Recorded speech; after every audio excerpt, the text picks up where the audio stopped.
Salut la Bulls Nation, j'espère que vous allez bien. Petite vidéo donc pour revenir sur les derniers matchs qu'on a fait. On s'était quitté euh, sur la courte et laborieuse victoire à Charlotte vendredi la semaine dernière, en disant que elle nous avait pas rassuré du tout et qu'en jouant de cette manière contre les Pelicans dimanche, on allait passer une sale soirée. Qu'est-ce qui s'est passé? Exactement ça. De notre côté, on récupérait Kevin Huerter sur ce match-là, qui avait loupé pas mal de matchs avec un petit souci à une cuisse. Eux, ils récupéraient Zion Williamson. Donc c'est sûr que c'est pas le même niveau en termes de gabarit et de puissance. Et d'ailleurs, dès que Zion est entré en jeu, parce qu'ils le font débuter les matchs sur le banc, histoire de le préserver un peu, dès qu'il est rentré en jeu, les deux premières possessions qu'il a jouées, deux post-up de suite sur Matas Bouzelis, et il l'a envoyé voler sans difficulté. Hein. T'en as un comme ça, l'autre il est comme ça, donc forcément c'est tout de suite plus compliqué. Mais surtout, là où les Pelicans ont été très forts, ça a été pour nous pousser loin du cercle et nous forcer à prendre des 3 points. Le match à Charlotte, on l'avait dit, on a inscrit 80 points dans notre raquette, enfin dans leur raquette plutôt. Et cette fois-ci, on a dû se contenter de 46 parce qu'on a eu beaucoup moins d'opportunités pour aller jusqu'au cercle. Euh, voilà, ils ont mis des types en protection du cercle, ils ont blindé la raquette, on avait du mal à vraiment trouver des espaces pour aller en drive. Et puis bon, il n'y avait pas beaucoup de mouvements aussi en attaque, faut pas se le cacher non plus. Mais tout ça fait que parfois, on s'est beaucoup contenté de shooter à 3 points un peu par dépit. On a pris 49 tirs à 3 points sur ce match-là et on n'en a rentré que 13. Donc ça fait 26,5%, c'est très très pauvre, avec notamment Kobe White à 1 sur 10 à 3 points. Donc c'est très compliqué. Et quand tu shootes à 41% au global et que tu tentes 8 lancers francs de moins que les Pelicans, 17 contre 25, ça fait beaucoup de secteurs où tu es en dessous et c'est forcément difficile de t'en sortir quand t'as pas de plan B, quoi. On a vu des bons passages par-ci par-là, des petits trucs, tu vois, notamment quand Billy Donovan a remis Jalen Smith et Zach Collins ensemble en double pivot avec des gars autour, notamment Hurter qui venait de revenir et Trey Jones. Ça a donné des séquences défensives pas vilaines sur la fin du premier quart-temps, etc. Mais c'était trop peu, trop court. Et puis dès que Vucevic revenait, il se faisait totalement exploiter défensivement. Donc on a souffert le reste du match. Et, donc voilà, c'était forcément compliqué. Et puis même défensivement, les efforts n'étaient pas là. C'était les mêmes efforts défensifs qu'à Charlotte, c'est-à-dire inexistants. Il y a eu beaucoup trop de drives faciles pour les Pelicans. Même un gars comme Jeremiah Fears, qui est très bon, c'est pas la question, mais c'est un des gars les plus petits sur le parquet, le rookie qui est natif de Chicago en plus. Il revenait jouer à Chicago pour la première fois de sa carrière. Euh, il avait toute sa famille en tribune et tout. Il a dit, je vais me régaler. Le mec, il a mis 20 points, mais dans le plus grand des calmes. Lay-up après lay-up après lay-up, parce qu'on l'a laissé faire. Il n'y a pas un type qui s'est mis en opposition, on l'a pas bousculé, on l'a pas. Non, non, l'autre, ah tiens, voilà, j'ai de l'espace, j'y vais. C'est parti, c'était facile, c'était trop facile. Donc du coup, la défaite, elle est logique. Hein. Quand tu as une attaque qui manque de solutions, si elle peut pas aller au cercle, et une défense qui fait journée porte ouverte quand les titulaires sont sur le parquet, ça devient compliqué d'espérer battre qui que ce soit. Même les Pelicans en 5-22, ça devient compliqué, tu vois. Eux qui ont gagné 3 matchs en 41 jours, dont 2 contre nous quand même. Donc bon, voilà, quoi. Là, tu te dis, mais qui on va réussir à battre, quoi. Et pourtant, 3 jours plus tard, mercredi, United Center, réception de Cleveland, et là, on a joué notre plus beau match depuis bien longtemps et signé notre plus belle victoire depuis celle sur le parquet de Denver au milieu du mois de novembre. Parce que depuis, on avait gagné 3 matchs, sans compter Cleveland. On avait gagné à Portland avec le buzzer beater de Vucevic, mais bon, on avait perdu une grosse avance dans le quatrième quart-temps. Et puis, il y a les 2 matchs péniblement, très péniblement emportés à l'arrache face aux terrifiants Washington Wizards et à Charlotte vendredi dernier. Donc, ouais, le bilan dernièrement était pas foufou, mais là, cette victoire face aux Cavs, ouais, franchement, elle a été très sympa à suivre. Et voilà, des Cavs à qui il manquait Evan Mobley, qui sort une grosse saison, mais voilà, les Bulls ont été capables. Ce qui était surtout intéressant dans ce match-là, c'est qu'ils ont été capables de sortir une perf de qualité en retrouvant pas mal des trucs qu'on montrait en début de saison quand on a débuté à 5-0, tout simplement. On a retrouvé les très bons mouvements collectifs, des cuts, des passes dans le bon tempo, des solutions proposées aux porteurs de balles, que ce soit Giddey ou Trey Jones, qui vont finir avec 11 passes décisives chacun. Et les Bulls vont en signer 35 des passes décisives, ce qui est leur troisième meilleur total de la saison. Donc tout de suite, dès que tu arrives vers 28, 29, 30 ou plus passes décisives, c'est que voilà, tu as eu du mouvement, tu as eu euh, plein de choses qui se sont mises en place, du rythme, et ça a permis à l'équipe de jouer sur ses qualités et de tourner un peu plus. Donc voilà, ça engendre des tirs ouverts, ça engendre de l'adresse, et quand tu shootes à 56,2%, c'est forcément beaucoup plus facile que quand tu shootes à 41% contre les Pelicans, quoi. Mais voilà, c'est les mouvements loin du ballon et la fluidité des passes, le bon tempo des passes qui ont permis ça. Et voilà, donc quand les Bulls sont capables de bouger, de courir, pas seulement en transition, mais aussi sur jeu placé avec les cut lignes de fond, etc. Voilà, ça permet ça et ça permet d'être tout de suite beaucoup plus productif sur le plan offensif et voilà, tu passes moins de temps à galérer pendant les matchs, quoi. Et puis on a aussi vu des bons efforts défensifs en fait. Pas tout le temps, hein, on n'a pas été exceptionnel, on le saura jamais, hein, on fera jamais un match complet, ouais, début à la fin où tout ce qu'on fait défensivement c'est propre, c'est bien exécuté, c'est soyeux, c'est tout ce que tu veux. Non, non, non. Mais il y a eu des vrais bons passages avec encore une fois Jalen Smith et Zach Collins ensemble. Et surtout, ce qu'on a trop peu fait peut-être cette saison, une défense de zone qui a vraiment, vraiment emmerdé les Cavs. Pratiquement entre les 4 dernières minutes du premier quart-temps et quasiment jusqu'à la mi-temps, presque toutes nos possessions défensives, on jouait en zone et les Cavs, ils sont venus se heurter dessus, ils se sont cassés les dents sur ça. Et c'est dans cette période-là que on est passé d'un retard de déjà une douzaine de points à une avance un peu plus confortable, on va dire. Euh, et voilà, on le sait en plus, parce que les Cavs sont l'équipe qui prend le plus de 3 points dans toute la NBA, ils en prennent 44 par match. Euh, et par contre, c'est pas forcément une des équipes les plus adroites à ce niveau-là. Ils en prennent énormément, et donc ils vont en rentrer, plus t'en prends, forcément, tu as plus de chances d'en rentrer. Mais ils sont pas parmi les plus adroits. Donc c'est un peu comme si les Bulls avaient fait, tu sais quoi?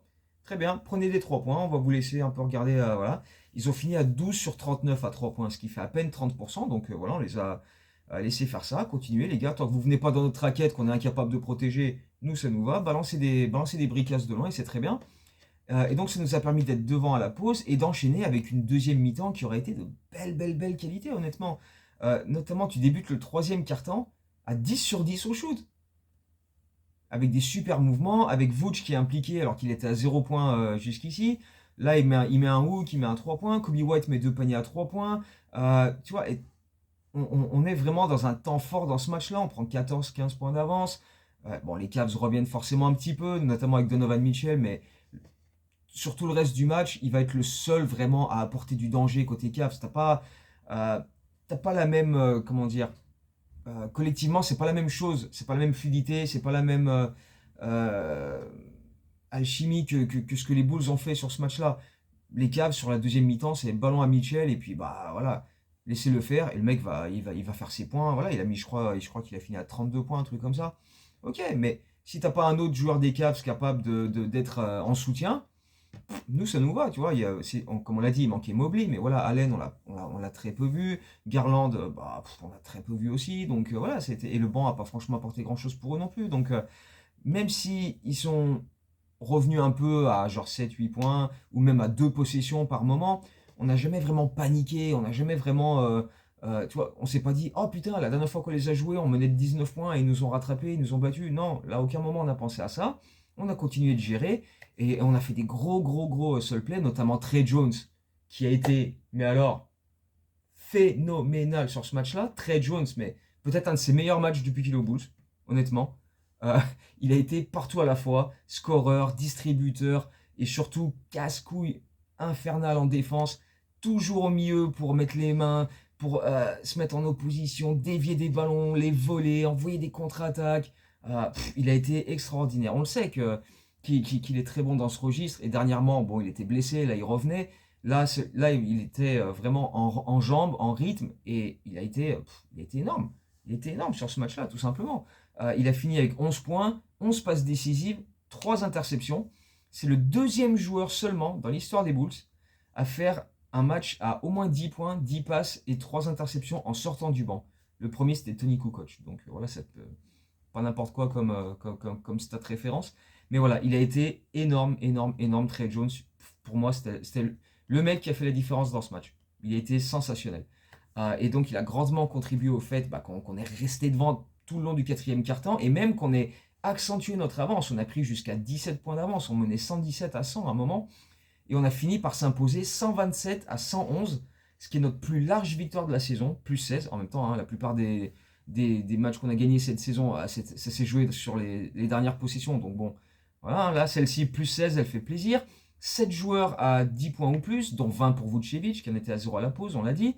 12 pour Okoro, qui a été solide face à son ancienne équipe, qui a fait des bonnes interventions défensives, qui a fait des cuts, et qui a été voilà, solide dans ses attaques du cercle. 25 points pour un très bon Kobe White, peut-être un de ses meilleurs matchs de la saison. C'est vrai que lui, il n'en a pas fait beaucoup, vu qu'il revient de blessure il n'y a pas si longtemps que ça. Mais voilà, beaucoup de maîtrise, de bons choix balle en main, des shoots pris à bon escient. On disait il a fait 1 sur 10 à 3 points sur le match d'avant contre les Pelicans. Là, je crois qu'il est à 3 sur 5 ou 3 sur 6 et 8 sur 13 au shoot. Donc voilà, il a été beaucoup plus. Ouais, voilà, juste beaucoup plus réfléchi dans ce qu'il a fait et ça a marché pour lui. On peut aussi parler de Zach Collins qui était très bon sous les deux cercles, avec ses protections du cercle, avec toujours les bras tendus, les contests. Et de l'autre côté, voilà, il a mis un ou deux bons petits dunks, il a donné des passes décisives, il a rentré des paniers à 3 points. On peut parler de Kevin Huerter avec ses hustle play aussi, et lui aussi qui a rentré des bons paniers à 3 points qui ont fait du bien. Euh, Quasiment tout le monde a été bon sur ce match-là. Patrick Williams, on va pas trop en parler, hein. Il a joué que 10 minutes, il n'a pas montré grand-chose. Matas Bouzelis, il y a eu des moments pas trop mal, avec où il a eu des systèmes pour lui, notamment dans le troisième quart-temps, mais ça a été compliqué quand même. Bon, il y a eu des match-ups difficiles à gérer pour lui défensivement par son manque de physique, encore un peu. Il n'a pas été beaucoup impliqué en attaque non plus. Je crois qu'il prend que 7 shoots, il finit à 9 points. Euh, il n'a rien fait de vilain ou d'affreux, c'est juste qu'on l'a pas beaucoup vu. Voilà, ça aurait été bien de le voir un peu plus avec. Après, voilà, personne.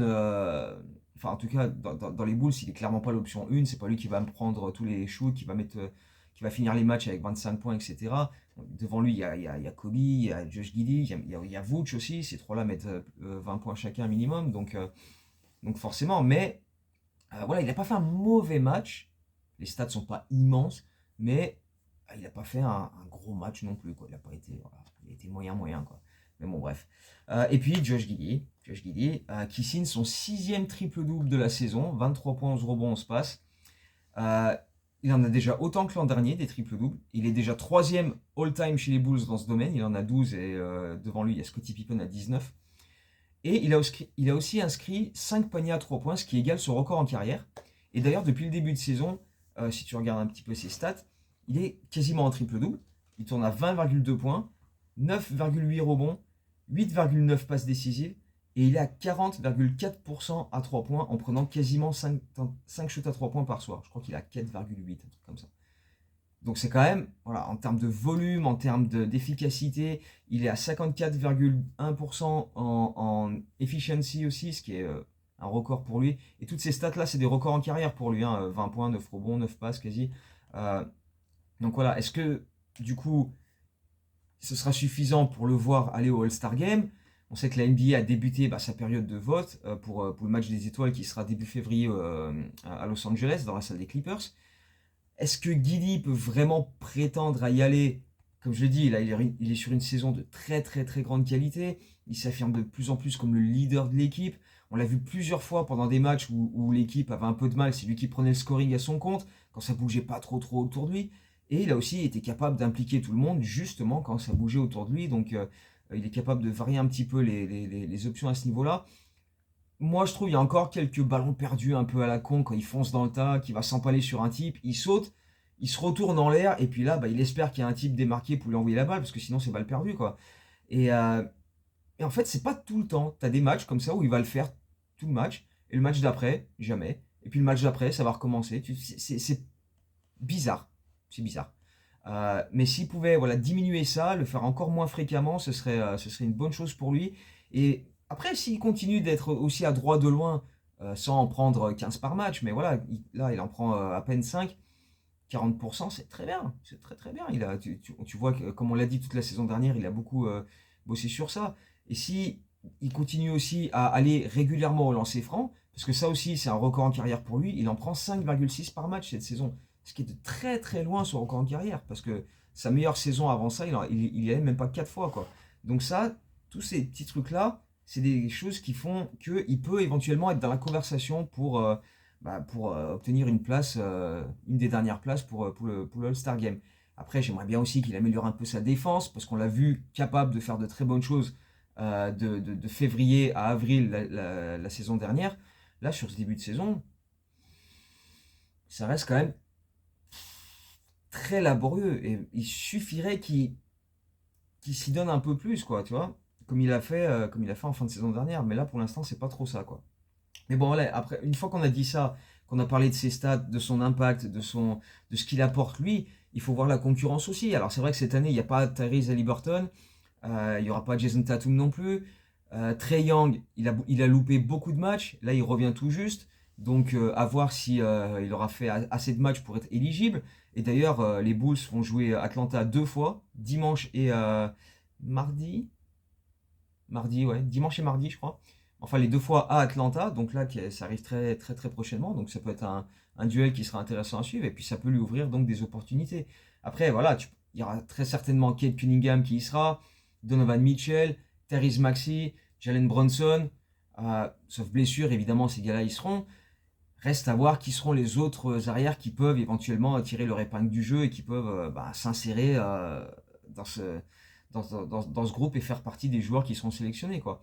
Il faudra peut-être aussi que les Bulls se mettent à gagner un peu plus pour être un peu plus crédibles au moment où les coachs vont désigner les remplaçants, parce que je pense pas que Guillet sera titulaire. Mais si les Bulls voilà, vont chercher quelques victoires, reviennent autour des 50% en termes de bilan, qui sont, je sais pas, 8e au classement et qui sont dans la course pour le play-in, d'ici la mi-janvier, pourquoi pas? Pourquoi pas? Ça peut influencer un petit peu. Et puis si en plus lui continue de briller à faire des triples-doubles, les gens vont automatiquement se dire ah bah c'est parce que lui il brille que les Bulls reviennent un peu. Et voilà, ça va faire grimper sa cote. Donc à voir. À voir. Après, voilà, comme je disais, là on va rejouer à Cleveland vendredi, à voir ce qu'il va être capable de faire sur ce match-là. Et les 2 matchs ensuite à Atlanta. Là on a 3 déplacements, Cleveland, Atlanta, Atlanta avant Noël avec des duels peut-être un petit peu face à Trae Young qui peuvent, pourquoi pas, faire, faire pencher la balance. Pourquoi pas? S'il brille face à Trae Young, qu'il l'éteint et que de l'autre côté il fait un triple-double, et que les Bulls gagnent à Atlanta 2 fois, ça peut être une bonne chose, quoi. Mais on va déjà voir ces 3 matchs-là et après on aura le temps de se focaliser sur ce qui se passe après. Si Guidé est dans la course, si Guidé reçoit des votes et qu'il est peut-être, je sais pas, dans le top 10 des arrières à l'Est, peut-être que les coachs vont regarder un petit peu et se dire, bon, bah, peut-être qu'on va le désigner parmi les remplaçants. Il faudra voir quel écart il y aura entre lui et puis, bah, comme je disais, les Cunningham, les Bronson, etc., les Tyrese Maxey, les Donovan Mitchell, parce que bon, bah, eux vont clairement prendre énormément, énormément de votes. Donc, voilà, ça va être compliqué quand même pour Guidi, mais c'est pas impossible. C'est pas impossible, surtout parce qu'il manque du monde aussi cette année, comme on a dit. Donc, à voir. Mais s'il continue s'il joue comme il a fait là, le match contre Cleveland, pourquoi pas. Franchement, ça peut être une bonne surprise. Après, s'il l'a pas, perso, je veux pas sauter de joie s'il est All-Star. C'est sûr que c'est toujours bien d'en avoir un, mais après, voilà, c'est pas non plus. Hein, s'il l'a pas, je vais pas. Hein. Donc, bref. On verra bien. Ce qui est important, donc, surtout, c'est, bah voilà, on va aller à Cleveland. Hein. Personne n'a envie d'aller en vacances, donc espérons qu'on y aille pour faire un taf sérieux quand même vendredi, enfin ce soir. Et j'espère aussi qu'on récupérera Ayodo Sunmu parce que bah, du coup, lui, ça fait plusieurs matchs qu'on dit il peut revenir sur ce match-là. Et puis finalement, au dernier moment, bah finalement, non, on verra le match d'après. En fait, il a une entorse aux 2 pouces et il a aussi un hématome sur la main droite. Et donc, bah là, la seule chose pour soigner ça, c'est du repos. Donc là, ça fait 3 matchs de suite qu'il loupe. Ça fait une semaine qu'il a pas joué. Et donc, lui espère revenir dès ce soir à Cleveland, mais il espérait déjà revenir mercredi contre les Cavs, donc on va suivre ça, et puis ce serait bien qu'il revienne au moins pour les 2 matchs contre Atlanta, histoire de mettre Trae dans sa poche comme il fait à chaque fois, ce sera toujours un bonus pour essayer d'aller gagner là-bas, quoi. On verra bien. Mais voilà, donc ces 3 matchs-là vont être intéressants à suivre, et puis bah, si on veut comment dire, capitaliser sur cette belle victoire face aux Cavs de mercredi et enchaîner sur une série positive. La seule condition, c'est de garder les mêmes efforts qu'on a vus mercredi, collectivement, en attaque, en défense, et montrer bah, voilà, ce qu'on montrait en début de saison, tout simplement. Si on repart sur la même chose qu'on a fait à Charlotte ou contre les Pelicans, ça ne marchera pas. Si on joue comme on a fait mercredi, on se donne déjà beaucoup plus de chances d'aller chercher des résultats positifs. Donc voilà, espérons qu'on ait quelques victoires en plus avant Noël, ce serait toujours sympa. Parce que de toute façon, hein, on va pas se leurrer, en cadeau de Noël sous le sapin, il n'y aura pas de nouveau proprio, il n'y aura pas de nouveau GM, il n'y aura pas de nouveau plan pour la draft, il y aura rien de tout ça. Donc bah, essayons de gagner des matchs, hein, ma foi, qu'est-ce qu'on peut faire d'autre? Donc voilà, essayons de les gagner, et puis voilà quoi. Derrière aussi, on aura Milwaukee qui est en grosse difficulté sur ce début de saison aussi. Et puis il y a les rumeurs de trade de Giannis, etc. Mais enfin bref, on va déjà voir Cleveland et puis Atlanta. On verra ce que ça donne. Et puis on va essayer de passer des fêtes relativement tranquilles et pas trop énervés. Tant qu'ils jouent bien et qu'on voit des bons matchs quand on se cale devant les écrans, ce sera toujours ça de prix, quoi. Donc voilà, d'ici là, bah, portez-vous bien, préparez bien les fêtes et on se retrouve très bientôt. Ciao, Bulls.